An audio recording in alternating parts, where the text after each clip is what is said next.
दोस्तों आप सभी को तो पता होगा कि अभी एसएससी जीडी 2026 का एग्ज़ाम चल रहा है। ये क्वेश्चन जो है एसएससी जीडी 2026 के एग्ज़ाम में पूछा हुआ क्वेश्चन है। आइए आज इसको सॉल्व करते हैं। इसको सॉल्व करने का दो तरीका आपको बताऊंगा, एक फार्मूला बेस और एक तो फ्रैक्शन के रूप में इसको कैसे तोड़कर इसको सॉल्व करना है, इसको मैं आज की वीडियो में आपको बताऊंगा। सबसे पहले हम इसको एक फार्मूला बेस से इसको तोड़ सकते हैं। जैसे कि ये क्वेश्चन में बोल रहा है एक संख्या में पहले 30% की वृद्धि होती है, 30% की कमी होती है और 30% का फिर कमी होती है। तो संख्या का प्रतिशत में क्या परिवर्तन हुआ है इसको हमको बताना है। इंक्रीज हुआ है कि डिक्रीज हुआ है ये हमको बताना है। इसके लिए क्या होता है, एक फार्मूला होता है, आप सभी को पता ही होगा ये formula, A+B+A into B appoint में 100। ठीक है। अब इसमें आपको देखना है कि ए क्या है, वृद्धि है, मतलब वृद्धि होगा तो उसको आपको पॉजिटिव में लेना है, वृद्धि होगा तो उसको पॉजिटिव ले लेना है। अगर नेगेटिव जब उसमें कमी होगा, डिक्रीजिंग होगा मतलब कमी होगा तो उसको नेगेटिव में लेना है। बस इसको आपको इस फॉर्मूला को फॉलो करना है। पहले क्वेश्चन में क्या बोला है देखिए, एक संख्या में 30% की वृद्धि हुई है, मतलब कि 30% का क्या हुआ हमारा वृद्धि हो रहा है, मतलब कि पॉजिटिव में लेना है। फॉर्मूला में मान को रख रहा हूँ डायरेक्ट, ठीक। फिर उसके बाद बोल रहा है 30% की कमी हो गई है। पहले इन दोनों को लेते हैं, इसको सॉल्व करते हैं। 30% की कमी हुआ मतलब क्या होगा, हमारा माइनस में होगा। 30% की कमी हो गया, फिर प्लस, फिर उसके बाद हमारा 30 इंटू हमारा इसके बाद क्या हो जाएगा -30, क्योंकि कमी हुआ है, ठीक है। फिर उसके बाद हमारा फॉर्मूला में कितना होता है 100, और ये हमारा क्या होगा कैंसल आउट हो जाएगा, क्योंकि एक दूसरे को काट देंगे। ये जीरो कट गया और ये जीरो कट गया, तीन का पहाड़ा पड़ेंगे तो कितना होगा -9 आएगा। तो ये -9 हमारा क्या होगा डिक्रीजिंग में, क्योंकि माइनस क्या चीज़ को बता रहा है कि ये कमी हो रहा है, कमी को रिप्रेजेंट कर रहा है। तो कमी को रिप्रेजेंट कर रहा है तो -9% आया, ठीक। अब उसके बाद हम पढ़ेंगे 9% का क्या हो रहा है, हमारा कमी हो रहा है। फिर उसमें 30% की कमी, मतलब फिर इसके बाद फिर 30% की कमी हुआ, तो प्रतिशत में परिवर्तन क्या हुआ है। फिर इसके बाद हमको एक और इसी फॉर्मूला में फिर दोबारा आपको मान को रखना है। तो 9% हमारा हुआ, ये 9% हो गया। फिर उसके बाद इसमें क्या बोल रहा है 30% की कमी, तो कमी प्लस कमी हो रहा है तो हम क्या लेंगे -30 हुआ, ठीक।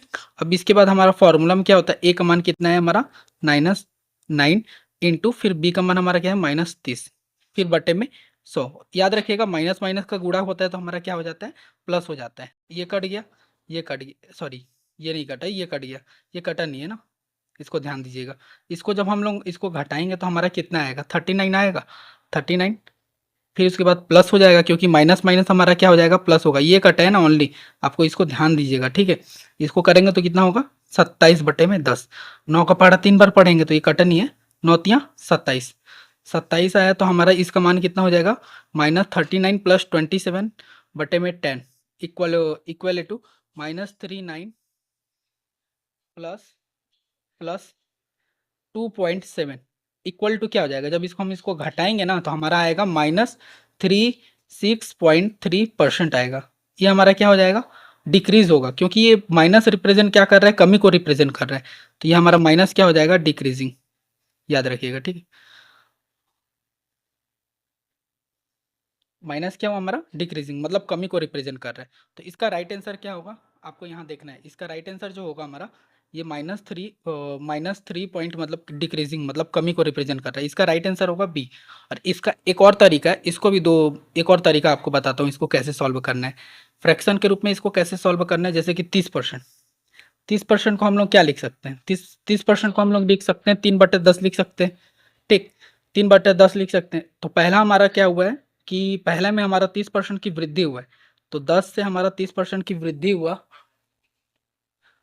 10 का 30% का वृद्धि हुआ तो हमारा कितना हुआ 13 हो गया, क्योंकि ये वृद्धि हो रहा है, इन दोनों क्या हो जाएगा जुड़ जाएगा।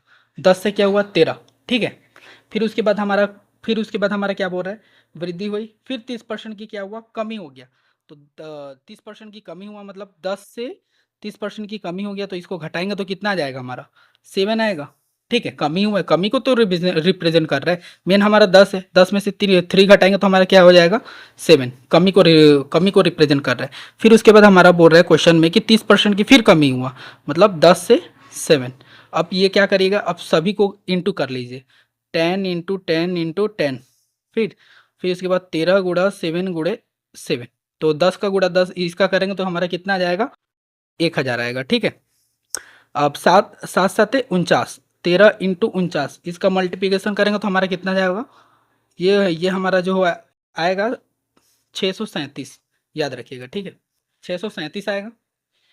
अब इतना आने के बाद हम इसमें देखेंगे कि हमारा इसमें कितना की कमी हो रहा है।